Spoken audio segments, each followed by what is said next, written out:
Buenas tardes, compañeros. Nosotros somos del equipo número 4 y los elementos de la tabla periódica que nos tocaron son el carbono, el silicio y el plomo.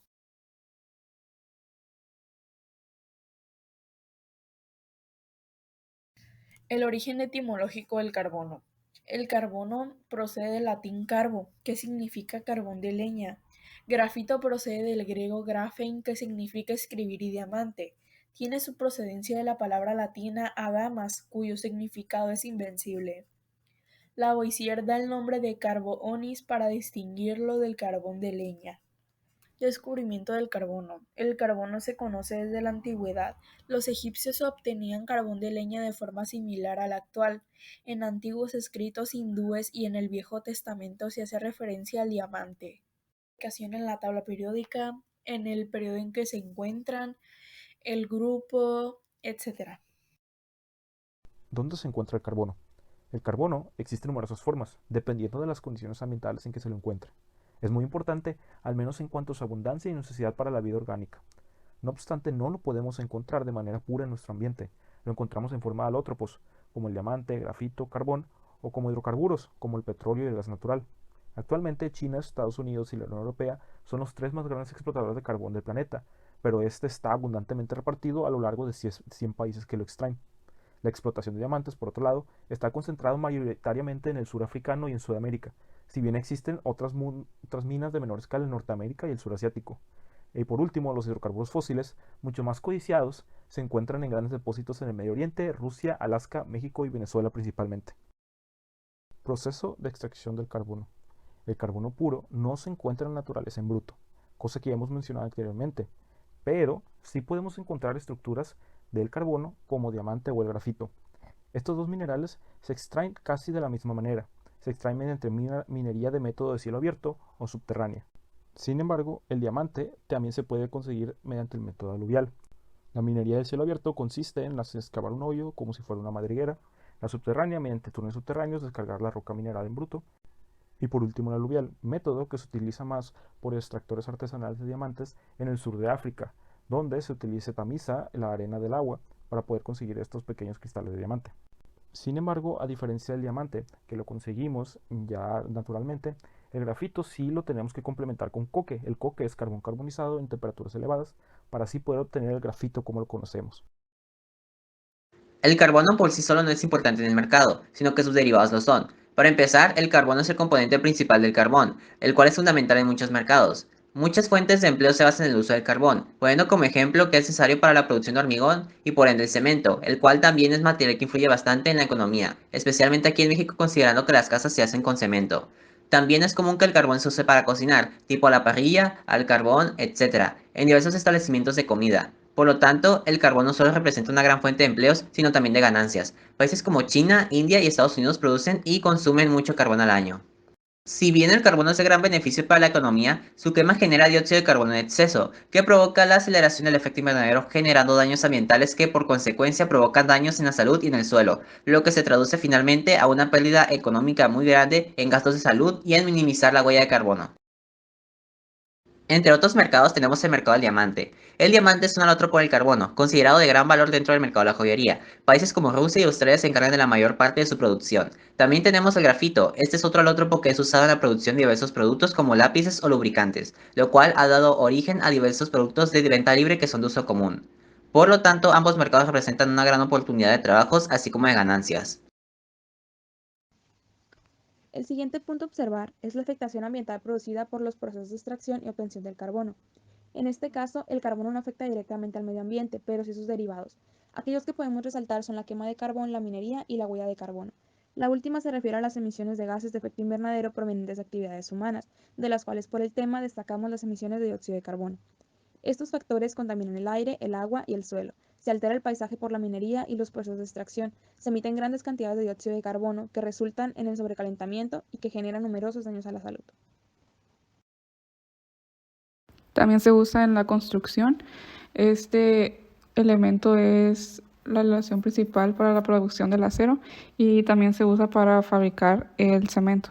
Con el etanol se puede hacer diferentes bebidas alcohólicas como la cerveza, licores, alótropos del carbono, grafito y diamante. El grafito es mezclado con arcilla y se usa para la fabricación de minas o puntas de lápices, artefactos y componentes eléctricos. La mayor parte de componentes eléctricos son fabricados con carbono. El petróleo. Los hidrocarburos como el petróleo o el gas natural están formados por grandes cadenas de carbono. De aquí radica la importancia de este elemento. De petróleo podemos obtener algunos compuestos como gasolina, aceite de combustible, aceites lubricantes, parafinas, entre otros.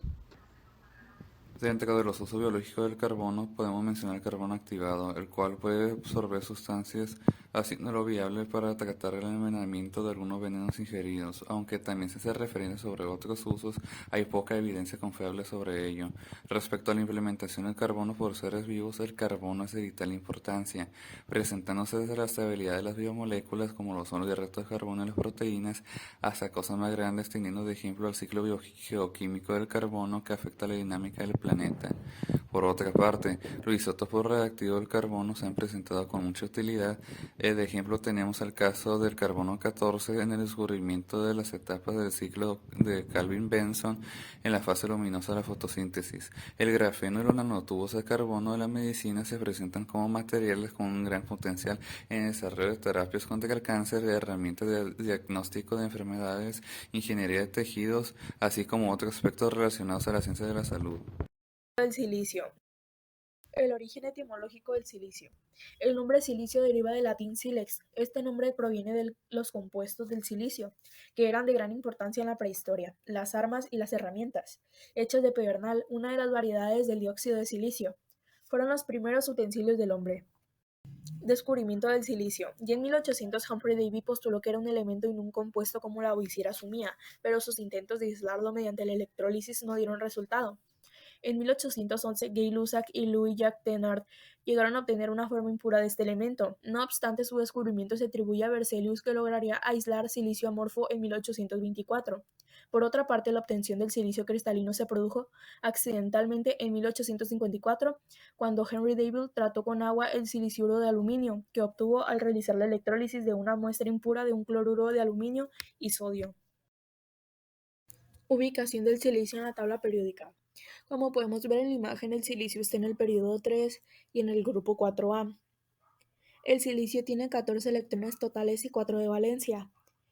El número de oxidación del silicio es el más 4 y tiene masa atómica de 28.086. El símbolo químico del silicio es la sílaba Si.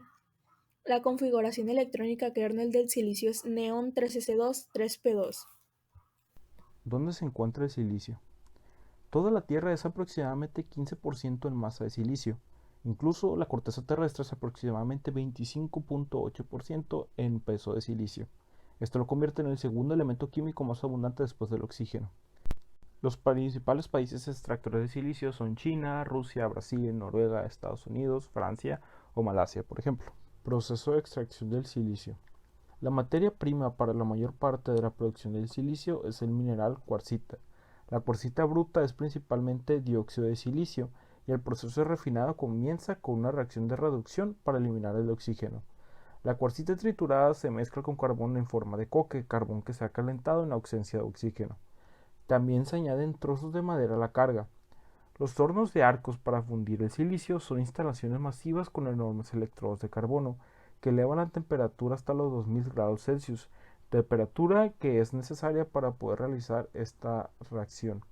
Las reacciones de reducción dentro de la zona de la fusión del horno son en realidad bastante complicadas, pero se puede resumir como la reacción que podemos ver en pantalla, donde el dióxido de silicio más 2 moléculas de carbono resulta en silicio más monóxido de carbono. Si podemos observar, el oxígeno del dióxido de silicio se combina con el carbono para formar el principal residuo, que es el monóxido de carbono. A este silicio se le conoce como silicio metalúrgico, un silicio que, a pesar de que esté a 99% de pureza, no es lo suficiente para ser utilizado en semiconductores, por ejemplo. Por esto, se utiliza una técnica de fusión por zonas para poder así purificar aún más el silicio extraído. Este método consiste en fundir un extremo de la barra de silicio y trasladar lentamente el foco de calor a lo largo de la barra, de modo que el silicio va solidificando con una pureza mayor. ya que la zona fundida arrastra gran parte de las impurezas. Además, el silicio elemental se puede entender a escala de laboratorio mediante reducción a partir de sílice, que es dióxido de silicio, o tetrafluoruro de silicio con metales básicos, como lo podemos observar en la imagen adjunta, donde observamos que a través de un proceso lumitérmico podemos reaccionar el dióxido de silicio y así poder conseguir un silicio puro, o también como podemos reaccionarlo con un metal básico como es el magnesio y así poder conseguir silicio puro, e incluso con el tetrafluoruro de silicio, al reaccionarlo con aluminio podemos conseguir silicio puro. El sílice, o también conocido como dióxido de silicio, es uno de los principales ingredientes para la elaboración de vidrio, material que juega un papel importante en distintos mercados. Diferentes empresas como las constructoras o las envasadoras dependen de este material. Por sí solo, el mercado del vidrio representa una cantidad enorme de ganancias económicas. Entre otros mercados tenemos el mercado de los chips. El silicio es materia prima utilizada para la elaboración de estos, los cuales supusieron una revolución para el mercado informático y el cual está en su apogeo de relevancia en los últimos años. Asimismo, la elaboración de los circuitos integrados requiere de silicio. El silicón es un derivado del silicio que es muy utilizado en el mercado de las cirugías plásticas, por poner un ejemplo. También puede ser usado como plaguicida que no mata la planta. Esto sirve especialmente en un estado como el nuestro, donde la agricultura es una de nuestras actividades económicas principales, evitando así muchas pérdidas económicas en el proceso. Al investigar la afectación ambiental del silicio, encontramos que no se han informado efectos negativos del elemento para el medio ambiente. Sin embargo, sí podemos encontrar algunos efectos provocados por sus procesos de extracción. Por ejemplo, el incremento en los niveles normales de presión sonora, lo cual conocemos como contaminación auditiva o sonora, el incremento en la concentración de gases contaminantes como el dióxido de carbono, la sedimentación de cuerpos de agua y la erosión en la tierra que genera la inestabilidad del suelo y cambios en su composición. Por último, en este caso también podemos hablar de la invasión de territorios para la extracción de silicio que genera la alteración de hábitats y pérdida de especies en la zona. Usos industriales del silicio. Se usa para cerámicas, vidrio y esmaltados, ya que el silicio es un elemento que tiene la capacidad de soportar altas temperaturas. El silicio es semiconductor, donde su resistividad a la corriente eléctrica varía entre aislantes y metales. Esto hace que sea un metalóide muy efectivo en la industria eléctrica. Por ello es aplicado en los paneles solares, aplicaciones electrónicas. Cuando se combina el silicio con boro, galio, arsénico o fósforo, es posible producir componentes eléctricos. Por ejemplo, se usa para construir rectificadores, transistores y circuitos integrados. Se utiliza en la producción de fibras. El silicio también es usado en la construcción. Las arcillas y arenas de silicio son derivados del silicio que se usan en gran medida en la construcción. El silicio es usado en aleaciones, como por ejemplo con acero y aluminio. En los usos biológicos del silicio tenemos que la silicona se emplea de diversas maneras, ya sea en la fabricación de lentes de contacto, implantes, etc., debido a sus características como su larga vida útil y asegurada capacidad de resistir a compresión. En los usos de las actividades agrícolas la relevancia se puede variar. En plantas de arroz se le da diversos beneficios como el aumento de enzimas contra carencia hídrico y la sanilidad, así como otras ventajas. No obstante, en plantas de tomate tiene el silicio efectos perjudiciales. De parte de los usos cosméticos se emplea en diversos productos en forma de silicona, ya sea para generar un efecto más duradero en los herpes labiales o en productos de cuidado del cabello generan en el pelo un cuidado más suave y brillante. El origen etimológico del plomo. La palabra plomo viene del latín plumbum. La palabra latina plumbum parece ser tomada del griego molubdos, pero alterada por una voz onomatopéyica, plum o plop, que representa el sonido que hace algo al caerse sobre un líquido. Descubrimiento del plomo. Los primeros en conocer el plomo fueron los egipcios, que lo obtuvieron simultáneamente con el hierro y la plata. 2 milenios antes de Cristo en la China y la India ya sabían fundir el plomo, y este metal se empezó a utilizar. Ubicación del plomo en la tabla periódica. Como podemos ver en esta imagen, sabemos que el plomo se encuentra en el grupo 4A y en el periodo 6. El plomo tiene 82 electrones totales y 4 de valencia. Los números de oxidación del plomo son el más 2 y el más 4, y la masa atómica del plomo es 207.19. La configuración electrónica kernel del plomo es xenón 4F14, 5D10, 6S2, 6P2. El símbolo químico del plomo es Pb. ¿Dónde se encuentra el plomo? El plomo está escondido en la corteza terrestre. Es extraído de minerales sacados de minas bajo tierra.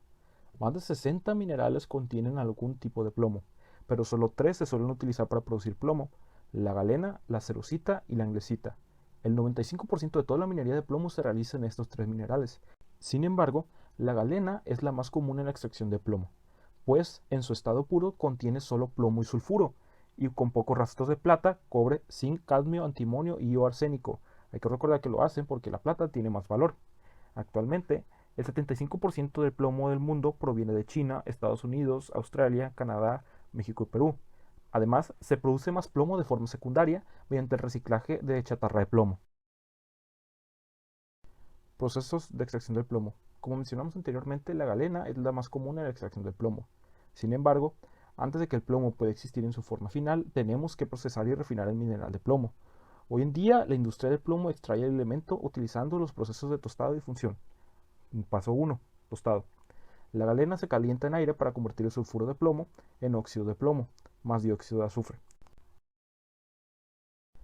Segundo paso, la fundición.